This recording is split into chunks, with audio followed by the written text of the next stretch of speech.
जन सामोरले चित्तांचा मने चैतन्य वाढिले द्वेताशी धाडिले देशांतरा नेत्रा माझी जेणे भरले अजर तेने अभंगाचा पूर्वासप्रा उत्तरामध्ये 5 ते 2 मिनिट सेवा करण्याचा योग शिवयोगी शिव परंपरेमध्ये शिवसंत महादेव प्रभू अभंगाच्या माध्यमामधून प्रतिपादन करायला लागले। मानवी जीवन हे भक्तीचं जीवन आहे। भक्ती ही मनाची आहे। भक्तीमध्ये ऐश्वर्य सुख संपन्न आणि मिळण्यासाठी मानवी जीवनाच्या भक्तीमध्ये भक्ती करताना फक्त या ठिकाणी गुरुच्या गुरुकृपेमुळे मानवी जीवनाचे असणारा कल्याण करण्याची शक्ती त्या भक्तामध्ये आहे। आणि या जगामध्ये सर्वात श्रेष्ठ काय असेल तर ती भक्ती आहे, ती भक्त आहे। आणि या भक्ताचंच रक्षण करण्यासाठी महादेवाला दुसरं कोणतंही काम नाही। नीट लक्षात ठेवा। महादेवाची व्याख्या आहे, नीट लक्षात ठेवा। शिवाची व्याख्या आहे, नीट शिव या शब्दाची व्याख्या आहे। शिव हा भक्ताचा तारक आहे। शिव हा भक्ताचं सर्व गुण संपन्न कार्य करण्याचा आहे। भक्ताची व्याख्या आहे शिव। यस म्हणजे सुपेरियर, सुपेरियर म्हणजे सर्व गुण संपन्न असलेली विश्वामध्ये देवता म्हणजे शिव। यच, यच म्हणजे होली, होली म्हणजे महादेव हा प्रत्येक ठिकाणी पवित्र असलेली देवता म्हणजे शिव। पुढे म्हणायला लागले शिव ही व्हास्ट आहेत। व्हास्ट म्हणजे व्यापक आहेत। व्यापक म्हणजे शंकर जडी काष्टी भरला पिंडी ब्रह्मांडी विठला। आणि मी आय म्हणजे पात्रतेबल, म्हणजे प्रत्येक भक्ताची पात्रता बघून भक्ताला सुख देणारा तो म्हणजे शिव आहे। नीट लक्षात ठेवा। आणि गुरु रूपाने शिवानी या सर्वांची सेवा केली ना, या जगामध्ये सर्वात श्रेष्ठ आहेत। नीट लक्षात ठेवा। आणि म्हणून भक्तासाठीच भूमंडळ या जगामध्ये सर्वात श्रेष्ठ पदवी, श्रेष्ठ मानुष शिव भक्ति के 3 गुण जो लागो उसको पाए, खाने को हर रोज मिष्टान मिले और नाम लेके कैलास में ही जाए। बस प्रत्येक युगाचा सार आहे। त्या प्रत्येक युगाचा सार वेगवेगळा आहे। कलियुगाचा सार भजन आहे आणि संसाराचा सार नाम आहे। शिवदास म्हणे आसार संसार। आणि मानवी जीवनामध्ये नाम घेतल्यामुळे काय होतं नीट लक्षात ठेवा। नाम आपल्याला 10 प्रकारे घेता येते, पण नाम घेणं 4 प्रकारचं अत्यंत आहे। ज्या देवतेचं नाव घेतात ना त्याची आकृती तुमच्या डोळ्यापाशी पाहिजे। नाम घेता येते, नाम बघता येते, नाम पिता येते, नाम चालता येते। नाम सुदेवनी गोड आहे, हे अमृतावनी गोड बघा। आणि अशा प्रकारची नामाची महत्व का, नाम घेताना संसार करताना गुरुची कृपा होताना 4 गोष्टीची लक्षात ठेवा। 4 पायऱ्या महत्वाच्या आहेत। पहिली पायरी जर कोणती असेल तर भक्ती, संसार, समाज आणि मानव हा प्रेमाचा असला पाहिजे। पहिली पायरी आहे प्रेम, दुसरी पायरी आहे विश्वास, तिसरी पायरी आहे निष्ठा, चौथी पायरी आहे समर्पित भाव। बस या 4 पायऱ्यामुळे संसार, प्रपंच, परमार्थ, समाज, स्वतः माणूस सुखी होण्याचे हे 4 तंत्र आहेत। आणि हे सुखी तंत्र होण्यासाठी महादेव प्रभू म्हणायला लागले या जगामध्ये कृपा आपल्याला मिळाली, पण सर्वप्रथम का कृपा असणारे आईची, वडिलाची, समाजाची, भावाच्या, बंधाची हे सर्वांची कृपा झाली। संत कृपा, ईश्वर कृपा, गुरु कृपा झाली की मानवी जीवन सुखमय होते। आणि या मानवी जीवनाच्या या कृपेमुळे देव असणारा म्हणजे भक्त म्हणतात ना, भक्ताच्या अधीन देव होतो। आणि म्हणूनच मी आणि माझ्या भक्ता काय संसाराची चिंता समर्थाची गाथा काय कोराने मागील। किंवा दुसरं उदाहरण तुम्हाला पाहिजे असेल भोवनी वेडा भोवता करीने सांगितलं। पण त्या भक्ताचं लक्षण जे आहे ते भक्ताचं लक्षण म्हणजे सत्य, भक्ताचं लक्षण म्हणजे स्मित, भक्ताचं लक्षण म्हणजे नीट लक्षात द्या स्मित असला पाहिजे, सत्य असला पाहिजे आणि तो स्वयंमी असला पाहिजे। आणि असेच असणारी भक्त ते भाग्यवान असतात, म्हणजे त्यांच्याच अंकित देव असतो। बस लक्षात। आणि सध्याच्या युगामध्ये प्रॉपर्टी मिळविण्यापेक्षा भक्त व्हा। भक्ताच्या माध्यमामधून यू वॉन्ट काही बी मागा, ते देव तुमचं कर्तव्य पुरविलं जाते। नीट लक्षात ठेवा। संप्रदायामध्ये एकच वाक्य आहे, सांगतो बाकी काय सांगत बसत नाही। संप्रदायामध्ये एक भक्त होता, त्याला शांतीब्रह्म एकनाथ महाराज म्हणतात.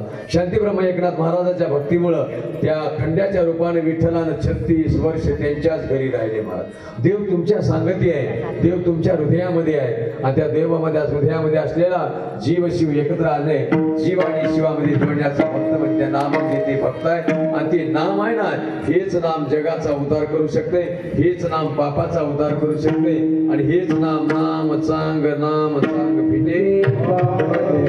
आणि म्हणून या जगामध्ये नीट लक्षात ठेवा, भक्ताच्या लक्षणाप्रमाणे वागा. नीट लक्षात ठेवा. आणि भक्ताचे लक्षण आहेत ना, त्या भक्ताच्या लक्षणाप्रमाणे वागल्याशिवाय मानवी जीवन सुखमय होत नाही. पण अवस्था कशी झाली आहे नीट लक्षात ठेवा. कलियुगामध्ये सर्व आहे का, घराच्या उंची वाढल्या, कपड्याच्या किमतीच्या उंची वाढल्या, पण माणसाच्या विचाराची उंची मात्र कमी होऊ लागली. हेच थोडा हे आहे. पण तरी भजन करतात ना, चांगली गोष्ट आहे. आता विचार करा, अण्णा तुमचं वय किती आहे? वा 86. टाळ्या वाजवा. एक खरे भक्त आहे. 86 वर्षामध्ये 2 ते 2.5-3 तास बसून पेटी वाजणं हे साधी गोष्ट नाही मला. ही कृपा त्या गुरु.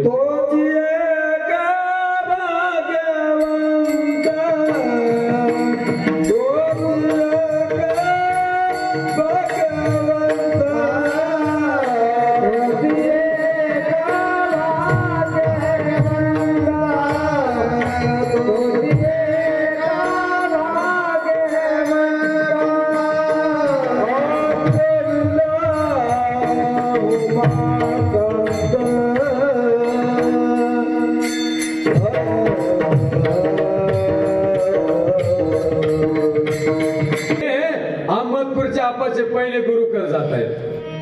खरंय का?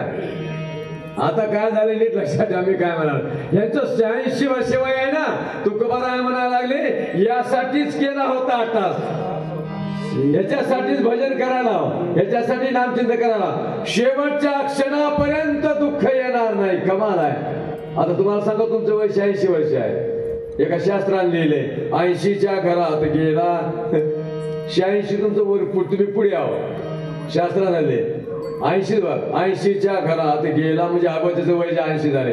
80च्या घरात गेला, स्वानायशे फिरू लागला, नित्यायशी एकादशी, अन्नपचे नात्याशी, लाळ ओळगळे ओटावरती, बाया पोर झिरकारती, दातुदाणा पडल्या ओस, हरवटी भेटे नाकास, नेत्र आले सुजले पान, अंग कांती बदलले, चिरगुटायशी झाली, 80 मध्येच माणसाची माती झाली. तुम्ही लय भाग्यवान आहात, तुम्ही 27 होणार आहात. गुरुजीनं म्हणलेलं खरं आहे. म्हणलं मग नंतर मला बोला, तुम्ही आमची इवाईच आहो, तुम्हाला ओळख आहे का नाही माहित नाही मला.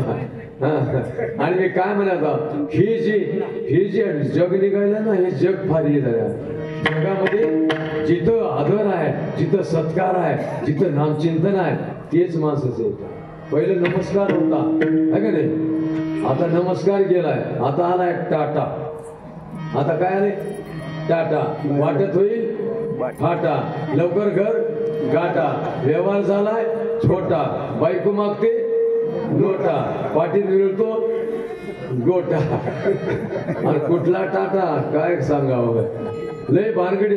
या कलियुगामध्ये भक्ती करण्याच्या माध्यमातून भक्ती करण्याचं तुमची रीतने बदलली गेली आहे.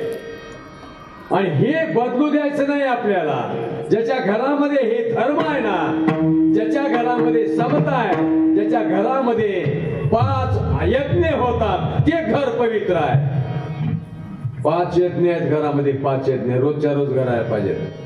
पहिला आहे देव यज्ञ, दुसरा आहे अग्नि यज्ञ, तिसरा आहे ऋषी यज्ञ, चौथा आहे नीट लक्षात. मी काय म्हणा, हे जे यज्ञ आहेत ना, हे यज्ञ प्रत्येकाने घडायला पाहिजेत. काय होतं माहिती का, पहिला अग्नियज्ञ होता. अग्नियज्ञ म्हणजे काय करत माहिती का, आमची आई किंवा आमची आजी का नाही, चुलीवर आधी पहिल्याने एवढीच हे करायची, आणि ते लहान केलेली भाकरी कुठे देत होते, चुलीला. अग्नियज्ञ काय द्यायचंय, तो अग्नी आणि या जठरामधला अग्नी एक आहे. ज्याची जठराग्नामधले अग्नी मंदावली जाते, त्याला अन्न पचन होत नाही. हा अग्नियज्ञ आहे. आजी हाय का अग्नी येत नाही आता? नाही. आता कशाला अग्नी? आता गॅस आले. गॅसच सुटला समजा वास. अग्नियज्ञ होत नाही. आता अग्नियज्ञ आता बी करता येते का? कसं करायचं माहिती का? लहान तुम्ही असणारी भाकरी करा, गाईला द्या, अग्नियज्ञ होते. पूजा करा, देवाला नैवेद्य दाखवा, देव यज्ञ आहे. येणाऱ्या अतिथीची सेवा करा, त्याला विणमुख जाऊ देऊ नका, अतिथी यज्ञ होते. ऋषी जंगम यज्ञ होते. स्वामी लोकांना घरी बोलवा, त्यांचे पाय धुवा, त्यांना जेवायला वाढा आणि मनोबाईले उत्तम दान तुम्हाला जेवढं घडते तेवढं द्या.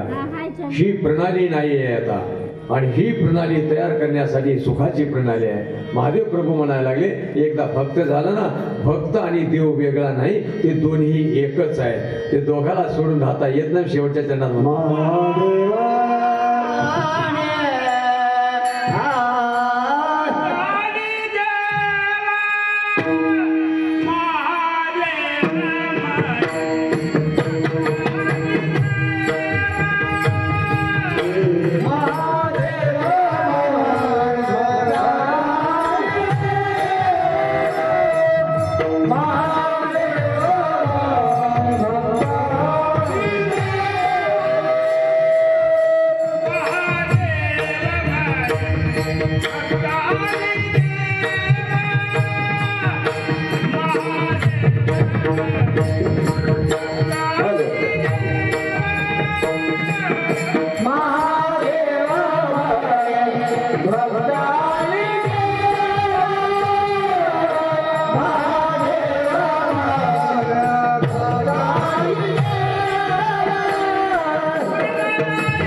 शेवटच्या चरणामध्ये प्रतिपादन करायला महादेव म्हणे भक्त आणि देव. आणि भक्त आणि देवामध्ये कसल्याच प्रकारचा त्या ठिकाणी वेग पडल्याचा विषयच नाही आहे. ते दोन्ही एक आहेत, नीट लक्षात ठेवा. काय एक आहेत? या जगामध्ये सर्वात मोठा भक्त आहे पृथ्वी. सर्वात पंचमहाभूतामध्ये पृथ्वी जड म्हणून पृथ्वी श्रेष्ठ. पृथ्वी शेषाच्या फड्यावर आहे म्हणून शेत श्रेष्ठ. पण शेषाची अंगठी पार्वतीच्या हातात आहे म्हणून पार्वती श्रेष्ठ. पण पार्वतीच महादेवाच्या मांडीवर आहे म्हणून महादेव श्रेष्ठ. पण महादेवच भक्ताच्या हृदयात आहेत म्हणून भक्त श्रेष्ठ. आणि म्हणून या जगामध्ये भक्तासारखी पदवी या जगामध्ये दुसरी कोणती नाही. जे भक्त आहेत कोणाची निंदा करत नाहीत, जे भक्त आहेत नामचिंतन केल्याशिवाय राहत नाहीत, जे भक्त आहेत इतरांचा हेवा करत नाहीत, जे भक्त आहेत इतरांना सुख दिल्याशिवाय राहत नाहीत. झाला भक्ताचा जन्म. जे भक्त आहेत ते सुशील असतात, जे भक्त असतात परोपकारी असतात, जे भक्त असतात नामचिंतना देवाचे असतात, तारक असतात. आणि अशा प्रकारची अवस्था निर्माण होण्यासाठी प्रतिवर्षाप्रमाणे चालत असलेला हा सर्व धर्मीय अखंड शिवनाम सप्ताह तथा परमर्ष पारायण सोहळा आणि इथले सर्व माझे कार्य